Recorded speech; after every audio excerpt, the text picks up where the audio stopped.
মাথাটাকে নিচু করে জীবনের সব গুনার ফিরিস্তিগুলো একটা একটা করে স্বীকার করে আল্লাহরে বলেন, আল্লাহ আমি পাপী, আল্লাহ আমার চেয়ে বড় পাপী এই দুনিয়াতে কেউ নাই। আমরা বলবো, আল্লাহ তুমি প্রশ্ন করার আগে তোমার একটা কথা বলি, আমারে কিছু জিজ্ঞেস করো না, আমি সব করেছি। এমন কোন পাপ নাই যে পাপ আমারে দিয়ে হয় নাই। তোমার রহমত দিয়ে তুমি জান্নাতে পাঠাবা, তোমার দয়ায় জান্নাতে যেতে চাই, আমল দিয়ে না। পারবেন বলতে? কিয়ামতের দিন আমরা বলবো, আল্লাহ আমার আমল দিয়ে জান্নাত চাই না, আমি তোমার দয়া দিয়ে জান্নাত চাই।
মিজানুর রহমান আজাদ সাহেবের আগমন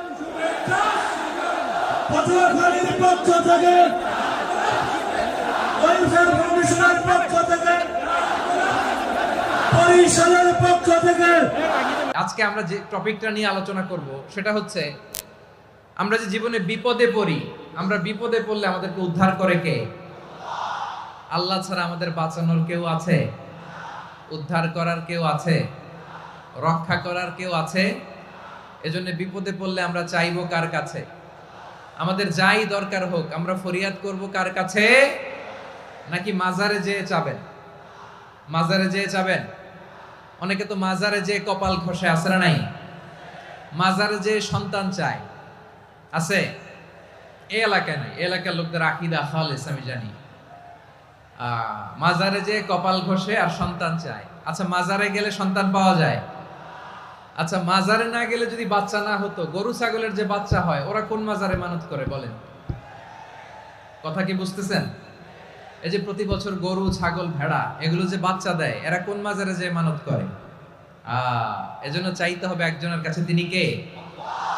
আমার প্রিয় পটুয়াখালীবাসী, মাজার জিয়ারত করা সুন্নাহ। আমরা মাজার জিয়ারত করব, আল্লাহ ওয়ালাদের কবরে যাব, আমরা সেখানে যে সালাম দিব, দোয়া করব, নিজের জন্য করব, কবরে শুয়ে থাকা মাইয়েতের জন্য করব, পুরো মুসলিম উম্মার জন্য করব। কিন্তু কবরে যিনি শুয়ে আছে ওই বাবার কাছে সন্তান চাওয়া যাবে, চাকরি চাওয়া যাবে, সফলতা চাওয়া যাবে? সফলতা দেয় কে? সবাই বলেন নাই, আওয়াজ করে বলেন, সফলতা দেওয়ার মালিক কে? এক কথাই রব্বুল আলামিন বলেন, ওয়া ইয়ামসাসকাল্লাহু বিদুররিন ফালা কাশিফা লাহু ইল্লা হু ওয়া ইয়ুরিদকা বিখাইরিন ফালা রাদ্দা লিফাদলি ইউসিবু বিহি মান ইয়াশাউ মিন ইবাদিহি ওয়া হুয়াল গফুরুর রহিম। আল্লাহু আকবার। আল্লাহ বললেন, ওয়া ইয়ামসাসকাল্লাহু বিদুররিন ফালা কাশিফা লাহু ইল্লা হু। আল্লাহ যদি তোমাকে কোনো বিপদ স্পর্শ করায়, আল্লাহ যদি তোমারে কোনো বিপদে ফেলে দেয়, ওই বিপদ থেকে উদ্ধার করার তিনি ছাড়া আর কেউ নাই। জোরে বলেন ঠিক কিনা? তিনি যদি কোনো বিপদে ফেলেন, তিনি ছাড়া বিপদ থেকে উদ্ধার করার কেউ নাই। আর তিনি যদি তোমার প্রতি কোনো অনুগ্রহ করতে চান, ওই অনুগ্রহ ঠেকিয়ে দেওয়ার ক্ষমতাও কারো নাই। আল্লাহ যদি আপনার সফলতা দিতে চায়, পৃথিবীর কোন শক্তি ওই সফলতাকে থামাতে পারে? এজন্য আল্লাহ বললেন, খবরদার, চিন্তা আর আকীদা খালিস করে নাও। ওয়া ইয়ামসাসকাল্লাহু বিদুররিন ফালা কাশিফা লাহু ইল্লা হু। আল্লাহ বিপদে ফেললে বিপদ থেকে উদ্ধার করার কেউ থাকে না। আর আল্লাহ যদি তোমার প্রতি দয়া দেখাতে চান, অনুগ্রহ করতে চান, ওই অনুগ্রহকে প্রতিরোধ করার মতো ক্ষমতা কারো নাই। তিনি তার বান্দাদের মধ্য থেকে যাকে ইচ্ছা তাকে দেন, যত ইচ্ছা তত দেন। তিনি ক্ষমাশীল, তিনি মেহেরবান। সুবহানাল্লাহ। তিনি ক্ষমাশীল, তিনি মেহেরবান। তাহলে এই আয়াত থেকে আমরা বুঝতে পারলাম, আমরা যদি বিপদে পড়ি আমাদেরকে কেউ বাঁচাতে পারে না। আমার বাবা আমারে বাঁচাতে পারে? হ্যাঁ? আমার মা আমাকে বাঁচাতে পারে? আমার বন্ধু আমারে বাঁচাতে পারে? আমার দলের কর্মী আমাকে বাঁচাতে পারে? আমার পীর সাহেব আমারে বাঁচাতে পারে? আমার পটুয়াখালীর ভাইয়েরা খেয়াল রাখবেন, বাঁচাতে পারে এক মহান সত্তা, উদ্ধার করতে পারে এক মহান সত্তা। চিৎকার করে বলুন, তিনি কে?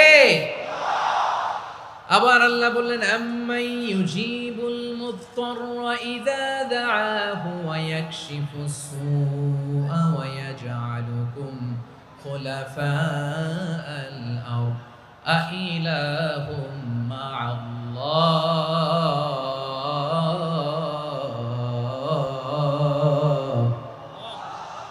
ক্বালিলাম মা তাযাক্কারুন। রব্বুল আলামিন বলেন, বিপদে পড়ে কাতর কণ্ঠে চিন্তাগ্রস্ত হয়ে যখন কেউ ফরিয়াদি হয়ে আল্লাহর ডাকে হাত তোলে, তখন এই ব্যক্তির ডাকে সাড়া দেয় কে? সবাই বলুন। কণ্ঠে বিপন্ন অবস্থায় আপনি যখন কেঁদে কেঁদে হাত তুলে আপনার দুঃখের কথা জানান, আপনি যখন ডাকেন তারে, তখন আপনার ডাকে সাড়া দেয় কে? আল্লাহ বলে, আমি সাড়া দেই। তোমাদের বিপদকে মুক্ত করে দেয় কে? ওই আল্লাহর সাথে কোন উপাস্য আছে নাকি? কিন্তু খুব অল্প সংখ্যক লোকই তোমরা উপদেশ গ্রহণ করো। কথাটা কার? তাহলে বিপন্ন মানবতা যখন কাঁদে, মানুষ যখন বিপদে পড়ে নিরুপায় হয়ে ফরিয়াদ করে, তার ডাক শোনার কেউ নাই একজন ছাড়া। চিল্লায় বলেন তো, তিনি কে? এজন্য আমরা ফরিয়াদের হাত কার দিকে তুলব? প্রিয় পটুয়াখালী বলেন, ফরিয়াদের দুটো হাত আমরা কার দিকে তুলব? এবং খেয়াল রাখতে হবে, মাথার সাথে সেট করে নিতে হবে, আল্লাহ ছাড়া আমাকে উদ্ধার করার কেউ নাই। এই পৃথিবীতে কেউ আপন না। প্রিয় ভাইরা, বিপদে বললে বোঝা যায় কেউ আপন না। আপন শুধু একজন মহান সত্তা, তিনি কে? এটা কি আপনারা খেয়াল রাখতে পারবেন? হ্যাঁ, বিপদে আপদে কেউ আমাদের বাঁচাতে পারে না, তরাতে পারে না, মুক্তি দিতে পারে না, উদ্ধার করতে পারে না, একমাত্র আমার প্রভু ছাড়া, আল্লাহ ছাড়া। চিল্লায় বলেন ঠিক কিনা? এবং প্রিয় পটুয়াখালীর ভাইয়েরা, মাথার সাথে এটা সেট করে নিতে হবে যে আমাদের পুরো জীবনটাই পরীক্ষা। পুরো জীবনটাই কি? The life is a test. পুরো জীবনটাই পরীক্ষা। এই জীবনে বিপদ আসবে, আপদ আসবে, পরীক্ষা আসবে, সবার জীবনে এটা থাকে। এক একজনের পরীক্ষা এক এক রকম।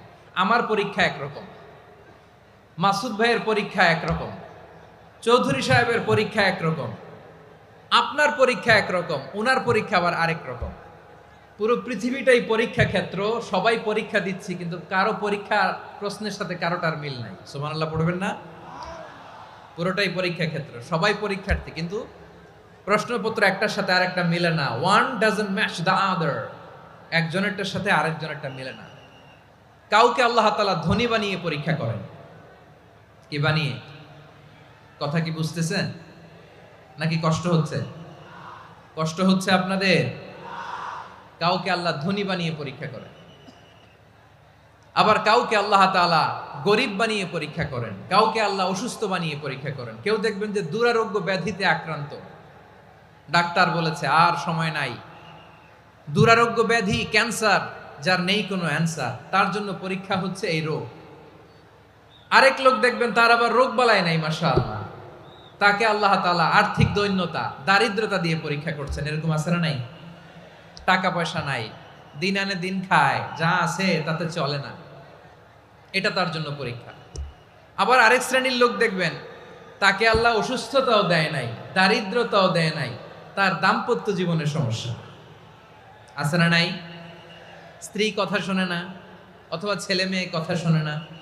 তাহলে পরীক্ষা সবার জীবনে আছে, এক একজনের পরীক্ষাটা এক এক রকম।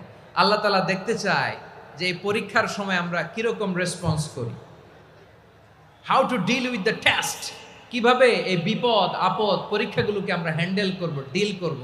এটা হচ্ছে আজকের আলোচনার বিষয়। বুঝতে পেরেছেন সবাই আমার প্রিয় ভাইয়েরা? তাহলে পরীক্ষাময় আমাদের জীবন, বিপদ আপদ পরীক্ষা, এটা মানুষের পিছু ছাড়ে না। সবার জীবনে পরীক্ষা আছে, নবীদের জীবনেও পরীক্ষা ছিল। সাহাবারা জিজ্ঞেস করেছেন, ইয়া রাসূলুল্লাহ, আইয়ুন নাসি আশাদ্দু বালাআন ফিদ দুনিয়া, এই দুনিয়ার বুকে কাদের পরীক্ষা সবচেয়ে বেশি? বিশ্বনবী বলেছেন, আল আম্বিয়া, এই পৃথিবীতে সবচেয়ে বেশি পরীক্ষা আল্লাহ তাআলা নিয়ে থাকেন নবীদের। কাদের? নবীদের। সুম্মাল আমসাল ফাল আমসাল, এরপরে নবীদের পরের স্তরে যারা, তাদের পরীক্ষা। এরপরে তাদের পরের স্তরে যারা, তাদের পরীক্ষা। সিদ্দিকিনদের, শুহাদাদের, সালিহিনদের, আল্লাহওয়ালাদের। যার ঈমান যত মজবুত, তার জীবনে পরীক্ষাও তত বেশি। চিল্লায় বলেন ঠিক কিনা? তাহলে মুমিনরা, বিশ্বাসীরা, আমরা কি পরীক্ষা বিপদ আপদে ভয় পাই? হ্যাঁ, বিপদ দেখলে ভয় লাগে আপনাদের?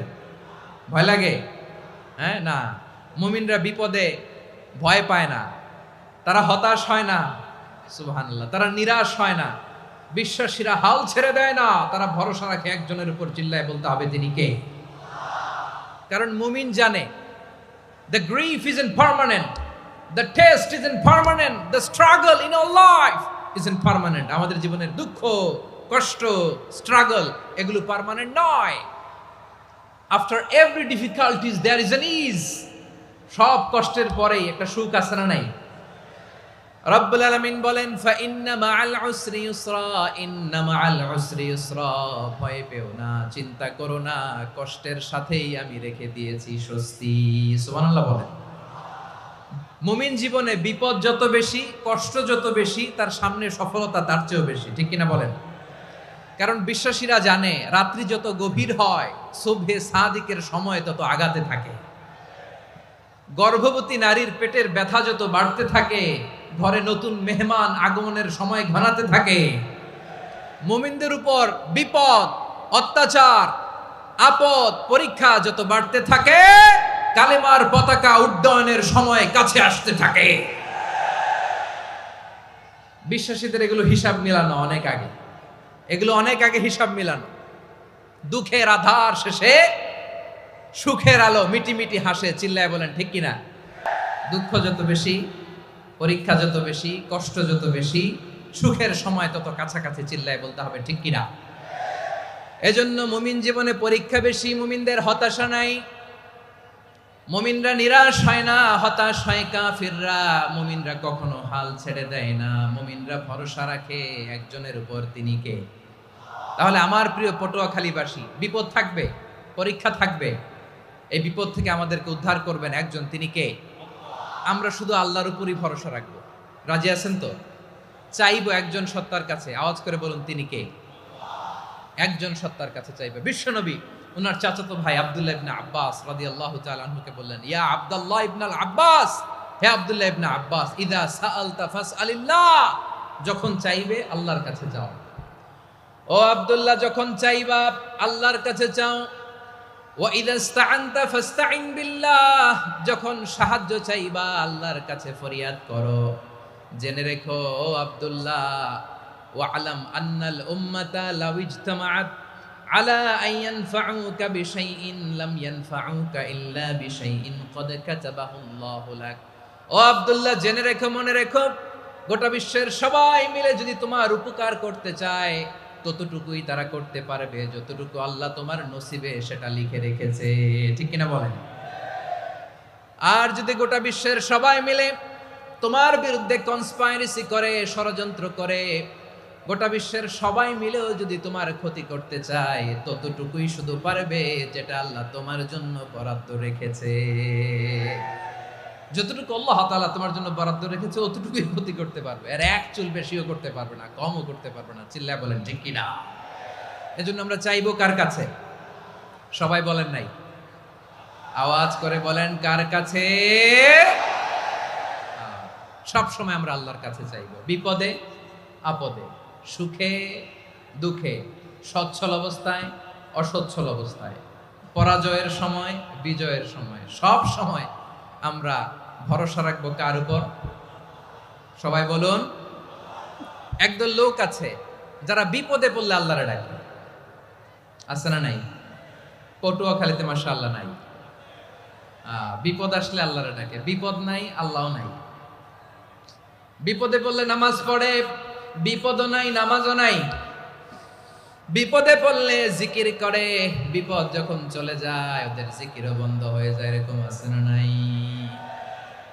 কিছু লোক দেখবেন পরীক্ষা আসলে নামাজ পড়ে, আছে আছে। জেনজি আওয়াজ করো, এরকম আছে? এই কমন পড়ে গেছে, কমন পড়ছে। দেখবেন পরীক্ষার সময় নামাজ পড়ে, পরীক্ষাও নাই নামাজও আছে। এরকম কিছু লোক আছে অসুস্থ হলে আল্লাহরে বড্ড ভালোবাসে, আল্লাহরে খুব ডাকে। অসুস্থ হইলে অসুস্থতাও নাই, আল্লাহ স্মরণও নাই। দেখবেন কিছু লোক নির্বাচন আসলে খুব আল্লাহ আল্লাহ হয়ে যায়, তখন দেখবেন মাথার মধ্যে হেজাব লাগায়, পাঞ্জাবি লাগায়, আল্লাহ আল্লাহ হয়ে যায়। নির্বাচনও নাই, এরপরে আল্লাহর কথাও নাই। আছে না নাই? না, এরকম হওয়া যাবে না। সব সময় আমরা আল্লাহরে ডাকবো, বিপদে আপদে সব সময় ভরসা রাখবো আমরা একজনের উপর। আওয়াজ করে বলেন তিনি কে? এ কথায় আল্লাহ তাআলা আমাদের চোখে আঙ্গুল দিয়ে জানিয়ে দিলেন, ফাইদা রাকিবু ফিল ফুলকি দা'আউল্লাহা মুখলিসিনা লাহুদ্দিন ফালাম্মা নাজ্জাহুম ইলাল বাররি ইযা হুম ইউশরিকুন। আল্লাহ বলে একদল লোক আছে, তারা যখন নৌযানে চড়ে, জলযানে চড়ে, সাগরের মধ্যে যখন জাহাজে চড়ে, লঞ্চে চড়ে, তারা যখন তুফানের সম্মুখীন হয় তখন তারা আল্লাহরে বড্ড বেশি ডাকে, একান্ত ভাবে ডাকে, বিশুদ্ধ চিত্তে ডাকে। আবার তুফান থেকে তাদেরকে সেফ জোনে নিয়ে, নিরাপদ জোনে নিয়ে যখন বন্দরে আমি আল্লাহ তাদেরকে ভিড়িয়ে দেই, ওই লোকগুলো আবার আমি আল্লাহর সাথে শিরিক করে। এরকম আছে না নাই? জাহাজে উঠছে, সাগরের মাঝখানে তুফান, ওই সময় দেখবেন আল্লাহ কারে কয়।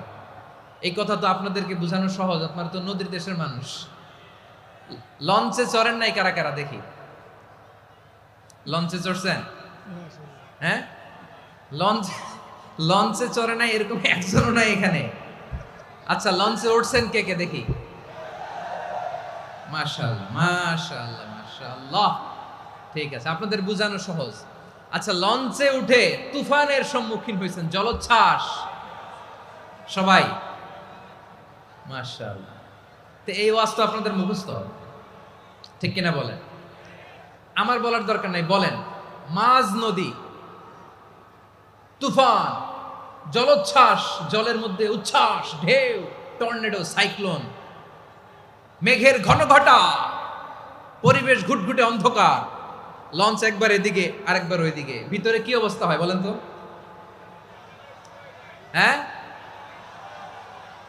তখন মুসলিম আল্লাহর ডাকে, হিন্দু আল্লাহর ডাকে, ঠিক কিনা বলেন? আস্তিক আল্লাহর ডাকে, নাস্তিক আল্লাহর ডাকে, ঠিক কিনা? লঞ্চের ভেতর, স্টিমারের ভেতর কান্নারের রোল পড়ে যায়, চিৎকারের রোল পড়ে যায়, সবার মুখ দিয়ে শুধু একটা আওয়াজ, লা ইলাহা লা ইলাহা লা ইলাহা সুবহানাল্লাহ আলহামদুলিল্লাহ লা ইলাহা। আল্লাহ নামের জিকির করবে যারা, আল্লাহর কাছে প্রিয় তারা, আল্লাহর কাছে প্রিয় যারা, জান্নাতে প্রবেশ করবে তারা, জোরে লা ইলাহা লা ইলাহা ইল্লাল্লাহ লা ইলাহা ইল্লাল্লাহ মুহাম্মাদুর রাসূলুল্লাহ সাল্লাল্লাহু আলাইহি ওয়াসাল্লাম। আমার প্রিয় পটুয়াখালীবাসী, তাহলে লঞ্চের ভেতরে যখন আমরা তুফানের মধ্যে পড়ি, তখন সবাই মিলে আমরা একটা নামের জিকির করি। নামটা কার?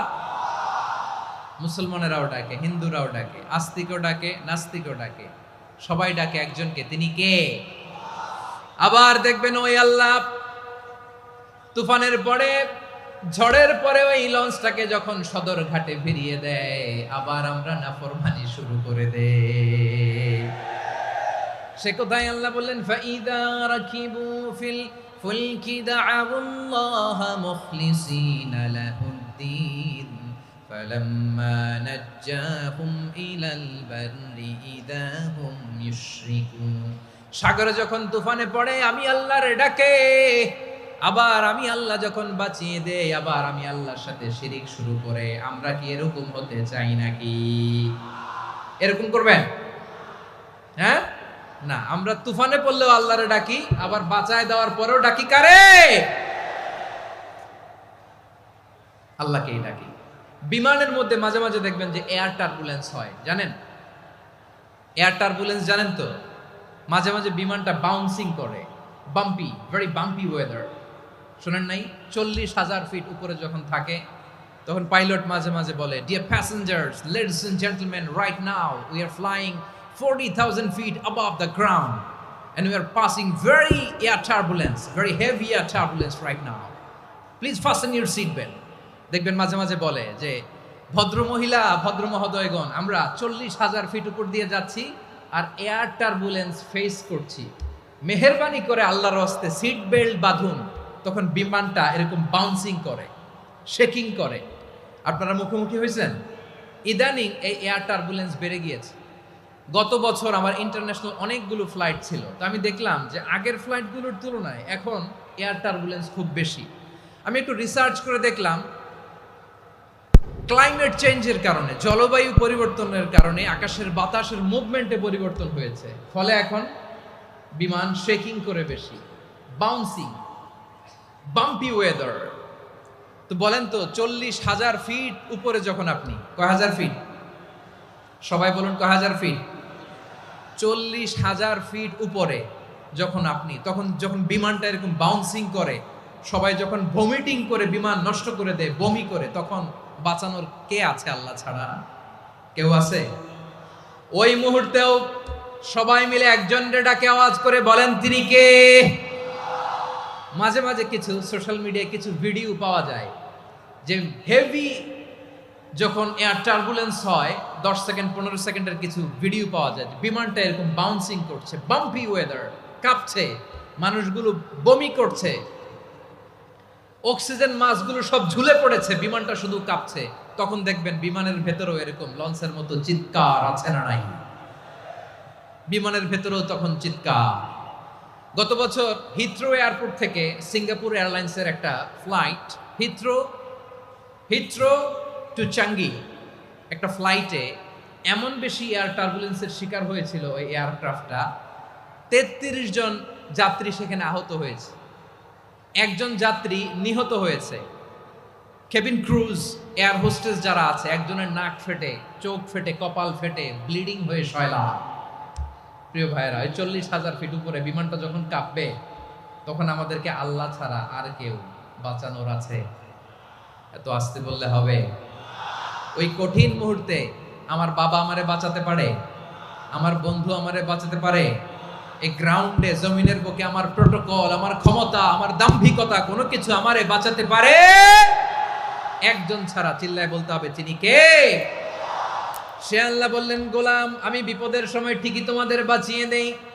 ওই বিমানের ভেতরে 40,000 ফিট উপরে যখন তোমরা এয়ার টার্বুলেন্সের শিকার হও, তখন নাস্তিকও আল্লাহরে ডাকে, হিন্দু আল্লাহরে ডাকে। জোরে বলেন ঠিক কিনা? আবার বিমানটা যখন শান্ত হয়ে যায়, একটু পরেই বিমানের স্ক্রিনের মধ্যে হিন্দি সিনেমা খোঁজে।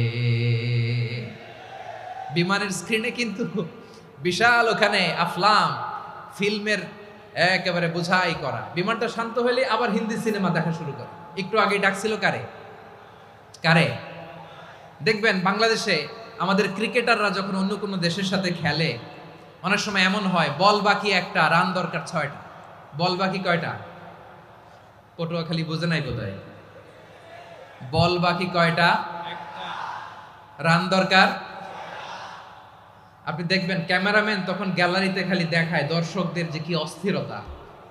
হিপ হপ স্টাইলের মেয়েটা, যে মেয়েটার ওড়না এতক্ষণ ছিল গলায়, এতক্ষণ কই ছিল, ওই মেয়েটা দেখবেন ওড়নাটা টেনে মাথায় দিয়ে এরকম মুনাজাত ধরতেছে, আল্লাহ আল্লাহ, একটা ছক্কা, আল্লাহ আল্লাহ, আমার লাল সবুজের পতাকারে তুমি অপমানিত কইরো না আল্লাহ, ইন্ডিয়ার সাথে আমাদের খেলা, আল্লাহ আল্লাহ, একটা ছক্কা, একটা একটা। পুরো পুরো খেলা জুড়ে এই মেয়ের ওড়না ছিল গলায়, কিন্তু যখন 1 বলে 6 রান দরকার, ওড়না চলে আসছে কোথায়? মাথায়। আবার মুনাজাত আছে না নাই? ঠিকই বাংলাদেশের দামাল ছেলে এমন এক শট মারলো, বল চলে গেল স্টেডিয়ামের বাইরে, ছক্কা, জিতে গেলাম আমরা। পুরো স্টেডিয়াম জুড়ে চিৎকার, হই হুল্লোর, মৌজ মাস্তি। যেই মেয়েটা মাথার মধ্যে ওড়না দিয়ে এতক্ষণ সুবহানাল্লাহ সুবহানাল্লাহ বলে আল্লাহর কাছে দোয়া করেছে, ওই মেয়ে এখন আবার ওড়না ফেলে দিয়ে নাচা শুরু করে দিয়েছে। তাহলে আল্লাহর ভয়, আল্লাহর প্রতি আস্থা, বিশ্বাস, ভালোবাসা, এটা কি ক্ষণিকের জন্য? মানে আমার যখন লাগবে তখন আল্লাহরে ইউজ করবো নাকি? হ্যাঁ, বিপদে আপদে, সুখের সময় দুঃখের সময়, সচ্ছল অসচ্ছল অবস্থায় বিশ্বাসীরা ভরসা রাখে একজনের উপর। চিৎকার করে বলো, পটুয়াখালী, তিনি কে? সে আল্লাহ বললেন, গোলাম, মনে করো না জাহাজ থেকে সদরঘাটে ভিড়িয়ে দিলাম, তুমি নিরাপদ হয়ে গেছো। মনে করো না 40,000 ফিট থেকে সেফ ল্যান্ডিং এর পরে এয়ারপোর্টে নেমে গেলেই তুমি নিরাপদ হয়ে গেছো। ও মিয়া, বিপদ কি শুধু সাগরে আর আকাশে? ঘরের বিপদও, ঘরের ভেতরও বিপদ আসতে পারে কি পারে না? এজন্য সূরা মুলক আল্লাহ বললেন, আমিনতুম মান ফিস সামাই আন ইয়াখসিফা বিকুমুল আরদা ফাইযা হিয়া তামুর।